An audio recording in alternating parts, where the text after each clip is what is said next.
A lot. Your mom nyina akwa aba kese e de ba Asa TV Juma die so.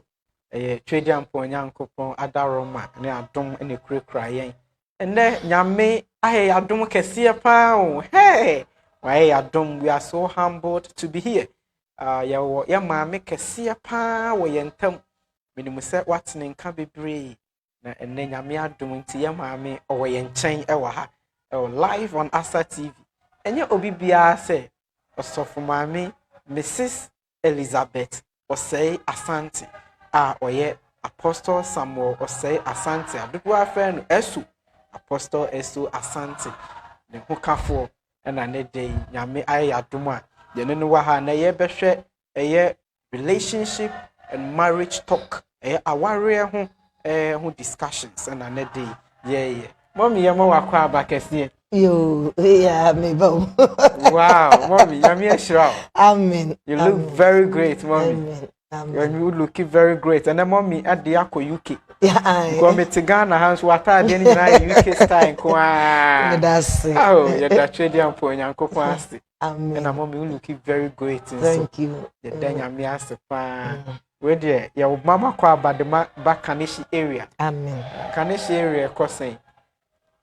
Oh, nyame adom bibia ekoso kama. Ade a chese ye ni age kese a eye amazing thing pa ne area of ye born just recently. Wow. In fact, ye hwe economy nyina mu no. Sika afori a ye boy e chance. Ye nyame ase. E chance pa. Ti ama chese ye hu se ye ni age members no ye hu se asori penny for the members na ati afobo ase because ye call ras nyina do nipa manu ready na so ye hwe mo anwo keka e na omo preach na hu se nia all ye no oti ase na ye hwe afori omo born Sunday a chese bi kransi wow nti ye da urade ase nyame adom economy crisis nyina ye koso nyina nyame adom area no so tumpon. Wow. So Kaneshi area is a golden area. Yes. Yeah, danyame ase. Where the area for no hwe yen penifo bebre danfo no mo. Mrs. Agori ne omunkrofo penifo area dikin mu nyina.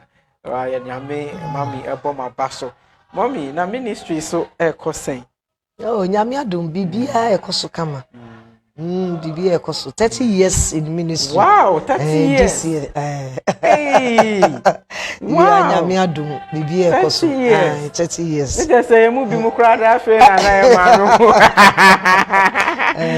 Nyame aye bi mu. Amen. Nyame aye. That means almost about 93 whole life. 93. Hey. 93. Oh, nyame ase. Amen. Nyame ase papa. Wow, and daddy so bibi e ko fine. Bibi e ko fine nyame adom nti. Na ye hwe aware enchwe na yentumi enka aware enchwe wobra yento nsamfrɛ afi sɛ oyeye maame mu na osan obi a nyame ama o successful marriage achede a nyame de ma aware mu nyina odi bi ama amenu sɛ ebia wa amfa na hogun so na ne nyina mu nyame ama wa ye nhira ne santi no ayato nsafrɛ o sɛ ne dey obi bia a ɔhwɛ yen no betumi atie emu nsam kakra na ono nso so aye nhira that point ben na oshia daddy big man sir. Oh. In fact na ye nyina ye tebro no baako so eye Kumase bom so na ye nyina so esan kwa sorry baako na awanwasam baako ne say na ye nyina sate bro no baako so wo Kumase ye fe baabi Amakumaru Afanti Newton. Wow. That time na ye susha so omu twa ye fie nimu omu ko school anase omu ko baabi ye fie nimu no mu twam ye nyina ye nimu ye ho ti omu papa esi dan no okosi ni bom so na me so na me ne me sister pani na fa me se ne ba ne metrae ono na tete me nti ono so ni kru kosi dan bom so na ye nyina asa akosia bom so ti ye nyina asa akosia bom so na ye nyina asa ate bro no ba akoso na me no ya nwome anto asori mu ono mumu na oyewo ne to asori mu ti me ba abom so ho na che na mbe ye convent ba abom so na che se ti ye nyina wo bom so ho ye nyina so kwa asori ba kwa yeah wow we de wa o tie yen mommy ama yeti ase se na yan wo na nto asori ni mu later na oba asori ni mu enso na hwe bebi a nyame de mommy adu nti won susu a wo mu fa ho hye dwumadie ni mu asori ni dwumadie ni mu odo ho hye ma nyame tumi yusu obi a otumi yusu ne yawo na tum eno otumi yusu converter enche ya wabamu a ono nso abana hwe bebi a nyame de mommy asi want mommy wan kasa ye den ni pa o ya Asante ni ana oh me no me ye kwani okay ba isa say my sister Penny e kware no na me say it's 4 years no family no no so ni kune ya Asante ni tikumase na ye tete mi a ho na me kosko ho na me ye bibia na me de ware wow ti me kura de me ma me kura so kan de ma na ni refi mi nti me na asema ko ya Asante ni prekope but me ye koni me free kwa wo bomi wow yeso ye kwa ufo na Asante nti kwa wuni Asante that's right wow papa ena ya Asante ni papa do Asante a ofri eduman ebo ho eduman yeah nyame so ama obi a na dwen mu dopa our daddy is very enlightened man of God. In fact, recently, na me read the tenants of the Church of Pentecost, the Bible, new reviews now. The Bible, say Papa and a choro, the Bible no or expatiate. And near my Papa choro no me who say, "Oh, you very way pa. Why you lecturer? You might be a teacher. You might be paying." Oh, oye, ne service edikan. Say that time no we year service 1 year san no enter university enti no okocha de obekwai SDA enna o science so ba sorry mu no ye di ni ko school ti obaye no be lecturer yeah antina niema na oye nyina we so de ye ko school ye da nyame ase papa enna oyo obi so a o teaching gifts a nyame adom na wo teaching gift enkyerɛkyerɛ adum ti ɔkyerɛkyerɛ wo tiase nia wo kan ɔba from to the down sɛ nia wo tie bia wo level tie bia wo bɛte ase or that kind of saa we no ti ama me kra bi ewura me a me kra no menya saa teaching gift ni bi through ono ti no yeah ti won say ware pai so when tin na day yeah ware enkyerɛkyerɛ baby bia wo live on Asa TV but modern say obehye ama unua so ensa aka bi mami ama ya hunu say enam so ne papa hia aye no nti aware mu nti no eye anuama papa tumi ye no ne kondo ho no ama ono nso so ebi aso no so a na day otumi ekyerɛkyerɛ fine so when tin nyina aye aware the two shall be one it is a one in everything. Wow, you that nyame asiye pa. Imami kwan ben so pa na ushia daddy. I think say what try kwan mushia e. Ma worry for how many years? Ya worry for 34 years. 34 years. Wow, and nyame so adom. Nyame adom ye ma mienu. Nyame adom panino so yes of mama. Yes of mommy. Yeah. Wow no so wow miensa. Wow miensa. Oh, ye nyame ase papa. Ye nyame ase for that legacy. Tinicha said that day about worry mu try you are really deep to help us because wow dear is successful and I want back to our so a woman very successful.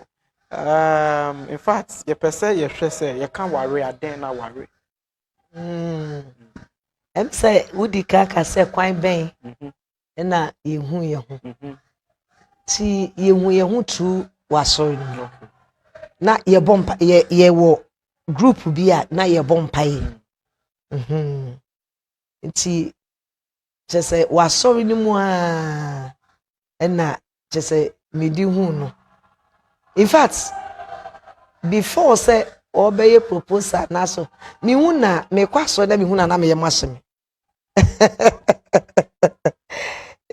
kwaso na mi hu na me ye mashine na me nti ase nya ti na me bo ho mpai ya ti echiri na me brother baako oye so for living faith that time na owo ye nyina na wo asori baako ye nyina no ye nyina o Pentecost echiri no o call living faith ti oko catch ne say opeso di tuna ni mu say on kan se me so opeso worry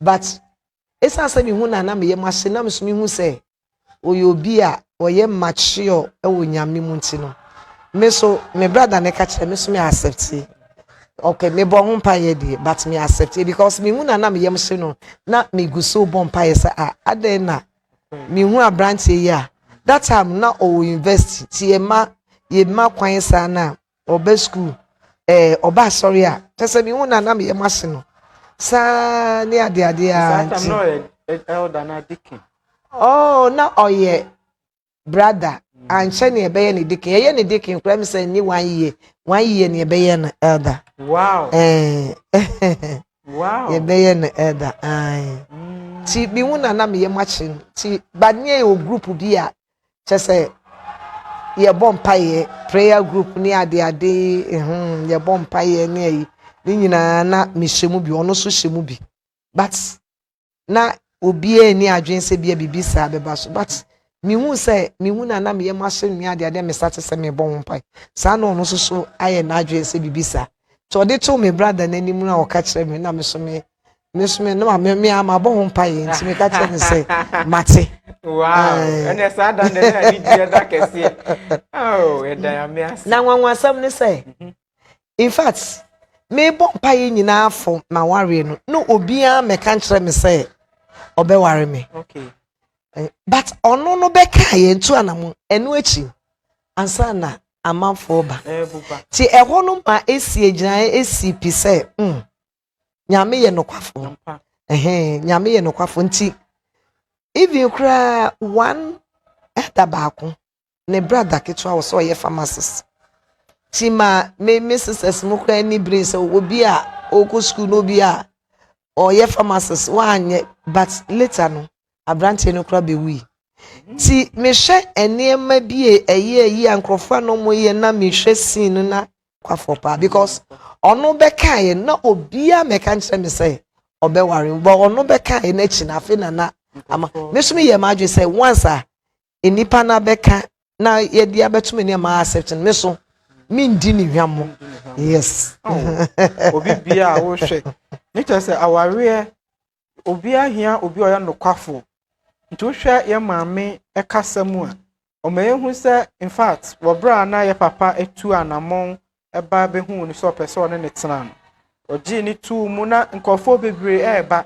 nti the fact say bia wa accept obi pese one ne tena anamu tu aware anamon nkyerɛ sɛ obi foforo entumi embam ba ni nyina mu no eye aginaye a wasi sɛ wo pese woni nipa no enante na ye nti ya ma misro nyame nti na omua saa nkrofo menim sɛ ebi kɔ aware mu akikura na ebi kura ni jon hostel ebi tumisi enemre mu ware mu obi hyekawa kura na obi egusu efe no enehwe bebia nyame de ye maame ne ye papa ye den edru nti hu daddy na obi a bi won nsem fine wan hwe sa neman oh debi because owie national service na mu ne ye ware ti na nya obi a bibi won nsem sa but esan say na nyame ene me akasa say mi kunu no ne ade nti no man fa sa situation say oni bi ne ade no ba ye ware ma ye trance enema anyi smooth sa but nyame adomo a nyame boaye ma 8 minutes intim ye when ye hear we will be tackling some of dealing with challenges that occurs in marriage ya maame ma ye hu say beginning no na entisa enema mu ye we kakra but nyame adom na bebia nyame de ya maame wasi say ya papa executive council member the Church of Pentecost before we be executive council member enye nipa kakra bi na nyame tumi dom wo mu etumi duru saa biaye no. Uhwe the Greater Accra or RCC coordinator. Na osan kra po ye RCC for Eastern region and sana omoba Greater Accra. Positions akese osan youth, maybe a youth. Now a patron kra was serve for a whole lot of times and sana ye benya apostle Hegana. They say obey apostle. Timo minyame extra. Amen. Also so why add? Amen. What support here, Papa? Amen. You see, behind every successful man there is a woman. Yes. So the role that you have played, and I nyame na moso amaye Papa bibia ko ye man. Onya sumdue e de ye nyame adwuma. Wow, nyame shraw. Amen. Nyame shraw, Papa. Nti ye hwa aware pan ebetuma ka aware ne sen. Na nchechwe bebre na eba. Ebi di LGBTQ. And no bema na wakwa no ho oba ne ensem bebre wohwe say we asen kra na ekọ na obi a tumi na say news eba oba bi ono aso aware no ono a shatade akwa hye wa se waware nti ye hwa aware ene den de we ne nyame ani gye. Oh, ye hu say aware de nyame na hye aware. Ena o Kristo ni so woni wo ho sa ubewari bia keke bibia e wo hye enti bi esansa wo yo Kristo ni wafa Kristo so awurade no agye nkwa ti wafa Kristo so awurade no agye nkwa no wabe yo Kristo ni enu nti no wo nam wo walk with Christ to bibia be bia wo ne wo ho enti wo ye osujani a e wo so wo hu se wo gya wo nyina manyame ena nya ne awo peni nyame epe ti no ene ne hu se enipa bebiri wo hom so me Christopher na so no abrabo no ne ye no enye ti ebasa na se nipa no wunya bibi pa bia emfi nyame nchen se ne Bible ka no se Awurade so onfa ne nipa mankraman nti se usu yo Kristo ni na se wo se wo yo suje na se wo hwehwe ekunu ana se yira o se wutu hu si wo se mafa Kristo mebo ebra nyame hwehwe se o se mebo Bible says obi wo Kristo mu a no aye abode foforo ene madata ni nyina atwam hwene ebe nyina aye foforo o se the old has gone and the new has come into o se ye ma ene ma foforo na ye ni nyame nante na ye walk with God no ye ni eno no ye ma no no esom yebo but ene no ye ya de ye pe enipa no oso yo Kristo ni but wo hwene ne ya Kristo so bia enti ene na se nipa ne di ne ti pimpim sa enti eba sa na bia ene ma me fa ne sa ene me fa me hu nkɔhye we mu eba sa na enhye Awurade ene munyam. Wow, baby bia uti e ma me aka deep west na masua sesi a o se we bo wa bra bo no biara unhye da nya bibipa emfiri Nyankopɔn ho nti ya ma me so ama yahunu se aware aya ade a nyame na di kan hyehye ono hyehye aware aya di kan nti ne efa obia ho no ewo nyame nsem nti ya ma me hye eye youth no nkran se ewo se asori na uwom ana se mako bi ana youth ministry ana ministry a udo hu join ni bia no ewo se wo ya wa adwen pise opese wo Kristo gie wone ne benante no kurem saa na ya maame kan ba nya se wobɛbɔ abrabɔ no biara woyɛ bibi kakra no wakopopa wano na waba na wabɛne namu na woni namu saa ɔsesa woyɛ ne saa ɛnam sɛ nyame nsa nimunti no ntumi nya bibi pa emfiri nyame ho ɛba saa nso a woni namu ane ne ɛwopɛ na wakɔ akɔfa ɛba saa no na de programs bebree ɛbrɛ nti no ene day minimu se wo ye enhyira kese bo modern se ubehye ubetumi so aso ya sene ewo ye interviews a ye ni nyina ubetumi arechi asa TV4 ewo 0243235019 pese uso ya sene ema ye adwuma no ne ubetumi arechi on that number. We are open for sponsorships. Wow, mommy, welcome you back again. Me pacho mamenka weso ye youth na na se ye maba wa ne mrantie no ye devote ye ho manyame pa In fact, ne yɛmfa nyame adwuma ni agorɔ. Ɛnɛ wohwɛ saa de na that kind of commitment no. Ɛnɛ ɛni hɔ. Yɛgya yɛn ho ma nyame sɛ asɔre kɔ. Yɛkɔ join service. Yɛkɔ mpaebɔ. If you kura kɔba sɛ yɛ dasini bi kura kɔ preach wɔn mutumi kasa bi a maame Liz mi nkɔgya me. One yɛ sɔfo ba yɛ da baako a ɛnɛ ɔno metumi aka sɛ ɔyɛ spiritual father.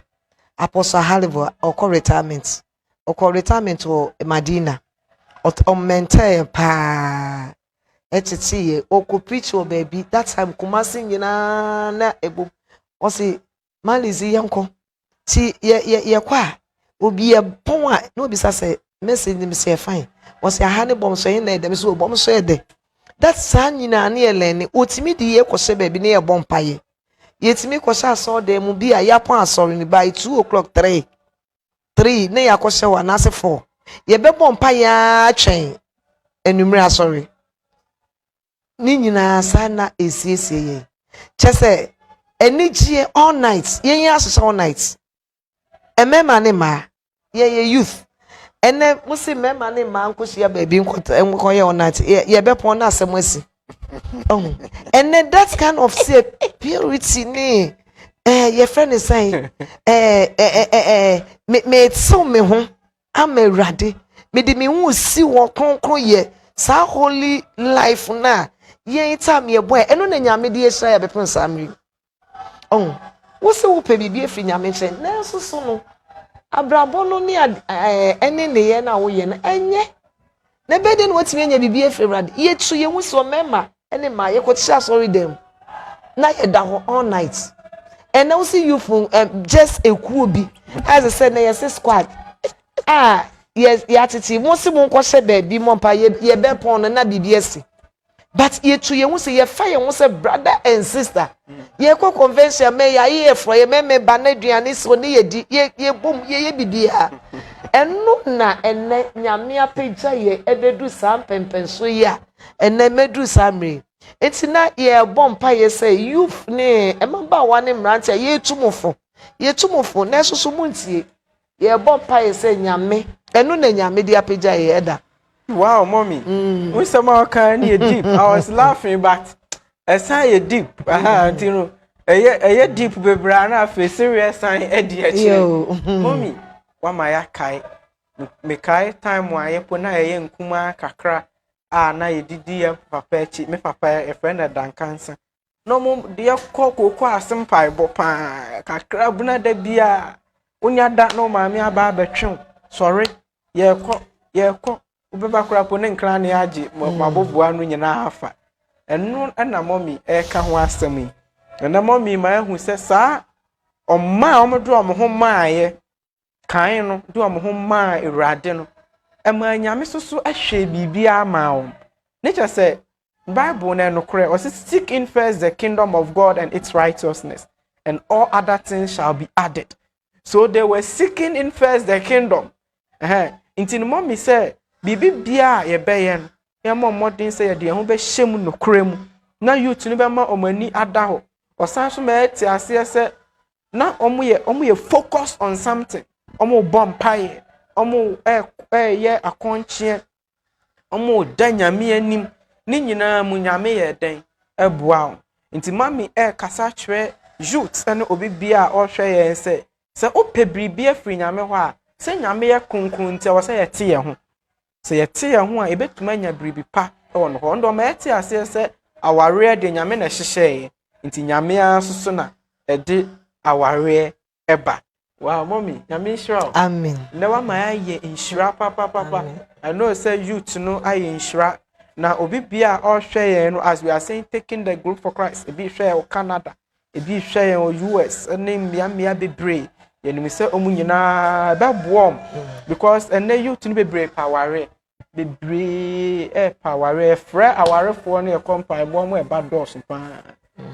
Nti no mommy admire guidelines ne say ye nyame djuma no ye hwe nyame ye de akoma nyina ma nyame ye nya daagye ma nyame ye niema nyina ye god nyame nyame soso obeba ma yen ontwa nani nhwe yan na obeba aba betie yɛ nneɛma nyinaa ɛde ama yɛn nti mommy ɛkwan bɛn so na ebetumi ahunu sɛ obi suro nyame how do we choose a godly spouse a ebetumi sɛ wei yɛ memfe mpane a mɛtumi de maduru akyiri wɔ abrabɔ sɛ obi pɛ sɛ otu saa na mo no bia ɔbɛɛ dan hu na nkɔfoɔ dɔɔso school mu kora ahyia nipa bebree adwuma mu webɛɛ dan na obi anya saa ɔkɔre aniwa no ahunu sɛ wei ne obi a mɛtumi ɛne no atu anamo akɔ akyiri yo sɛdeɛ medi kankan ne sɛ awareɛ no ɛyɛ nyame na ɛhyehyɛ awareɛ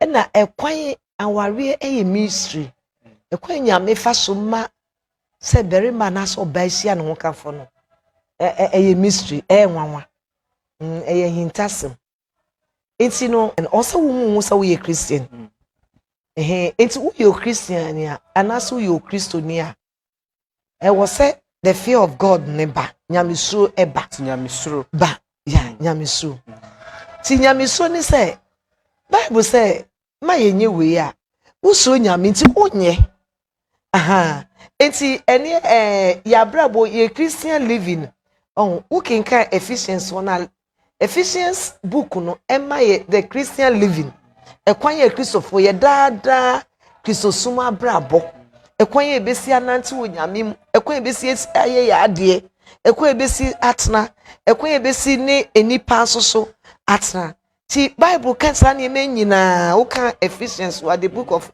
Ephesians church de ma bebre Christian living the enti no ema wo se me yo Kristoni no me ne me ho saa enti ade a me ye enti ne anamo a me tu efata na se ade a me ye eye enti ade a enti se wo hu se ade a wo ye ne nya se wo se enye enyame soso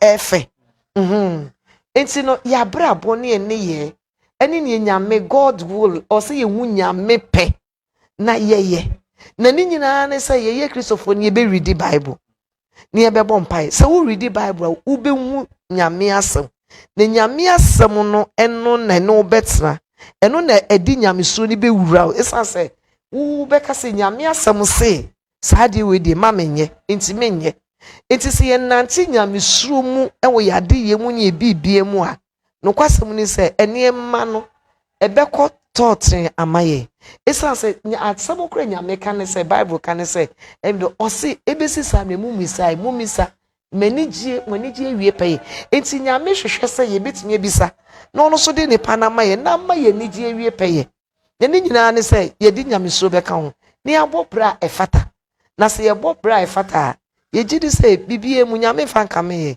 se ne me kan se obi be hu Kristo wa be ya abode foforo enti wunye abode dada biom or say they go or say the old has gone and the new has come enti dada ne de atwam enti foforo ne na eba enti foforo no na o say we dey utu anamo na wonantim yeah wow baby bia o hwe mommy amaya hu se upese utu anamon hu se owe obi obetumi aboa me metumi na tu anamon a ewo se ohu obi a one osuro nyankopon nyamesuro o se first a ebetumi aka ho asem ni nyamesuro in fact me a me pomi youth me nyi bebre ba me pokra no me ko choose me choose obi osuro nyam because na wiase mai aban ni bi mu wo beda no ho wa kra no okumas so nsuro nyame a unnim ne oyɛ no kukuwa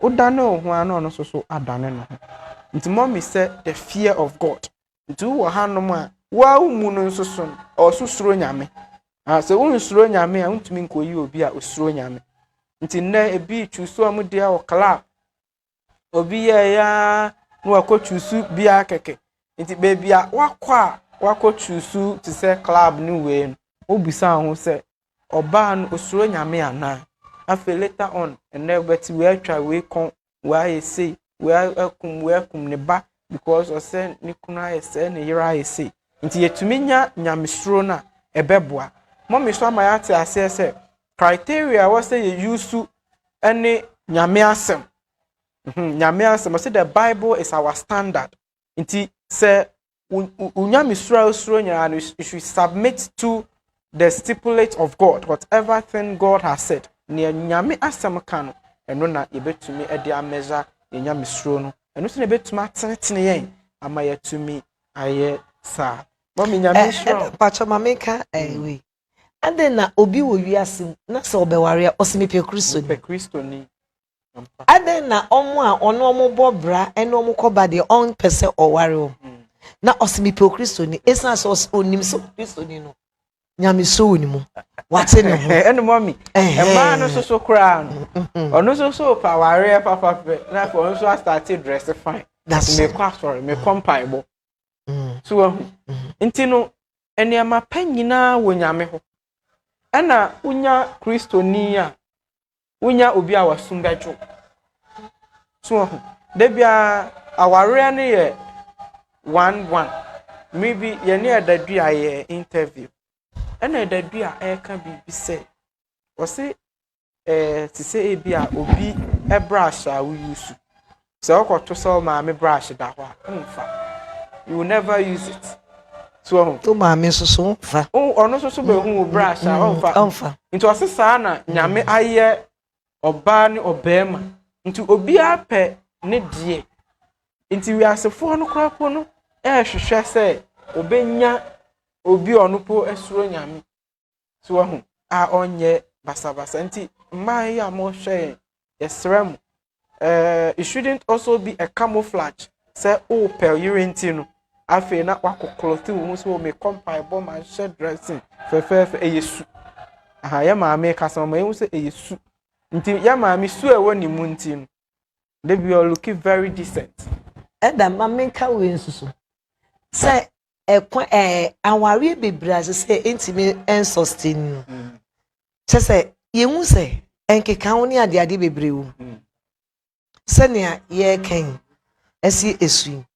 Because say holiness no eni onipa ntimi ente wo ne ho nipa no ntimi fa ne ho en dedicate ne ho fa ne ho nsi ho emenyame eno omo ware a edinema bebreba on for example ene uyi ema nipa 10 ejina ho na ukase upe virgin pa ebi a half of them kra wunya na so half kra dem akọ ebi abeyi nipa 10 ebi nipa mienu pe na ye virgin but enipa no ebi ko ma seso mo be ware na so mo hia dada na so ye cancel mo ni ade obegina osofo anim say minimu bibiara esi me kwan say ye kan ye bom amanyame nipa bompa ya ma na so na mo amaka mo ho abom dada sa na ema we nyina no emma aware no enyina eti be ma ne hu sa wo no nye faithful oba ni so say ba se be ma na tu kwan a oh ube hu se obeti ya no wa ware ho because also no so be kura ye kura de ne kura nu okura na yesi a enti me kura meja no we obi betimi adaada no oba ni so be ka se obe me kura ono so enti ube hu se enne ade ne ye ware na bosume na ye di asem na bosume miensa se afikura mae oba asme nware be ma asme nware divorce adentra ni nyina ye no kredie ni ade ni niema bia ya ma nkwa manyame amewuram ameye kese nti no afi o ehu ne ho se we kakai we hu ne se ma ye mistake nti no 1 year ne ye 1 month kra so for se what na ware sem a from anopa ekopemu enumre na oda so te ho enti ase misunderstand esan se ni nyina no fapem no foundation no enya ya mfa Kristo anye fapem enti aware na yim ene marriages bebre Kristo fa aware bebre don mommy we the last time waka no true pa because ye elder bi ne ye nchreche no ka chere yen say the more problem about marriage ni mu about obi no obi omuhia ye nantie mu am so yenka bi yenka hwe preko na agya ye maware nti eden na omo so nti abasa a break trust nti send ye ma me kan trust because oni we say omo mienu omo nam ho onje be ma ni na o ba ne so onyi ndi nti mfa ho ne wo ye gigigi nyaka o we kura o ya ntumi po andi so ena me na dadua e kasa o se the bear anka holy matrimony ni de omu free mu now he was making a comic relief no sorry o si holy matrimony no omu yin free mu na omu aba kura no ma shia be 5 times where omu be ka say holy matrimony nti ya maame ma yehu se sa ne ma ni nyina na se shia ye lawyer ba ko lawyer Usu Abuaje na o ka say youth no enhwe omuhuntu omuhunsi oyie na onhu se dan obeba begina sofu pani anim aka ntam se menye bibi se nti ubu ani gu so se ye kasa bi keka later na akofa enome ene niema bibre de abrel na maame wa ma ye hira pa nyame wa hira ye. In fact, it was really orchestrated by God for us to meet at this time on Asa TV. For more days, I also be share among you bi na ono nso so ensa kan bi na sa nsem ya ye kan abaso yenti ama ma show interest e wa happen recently.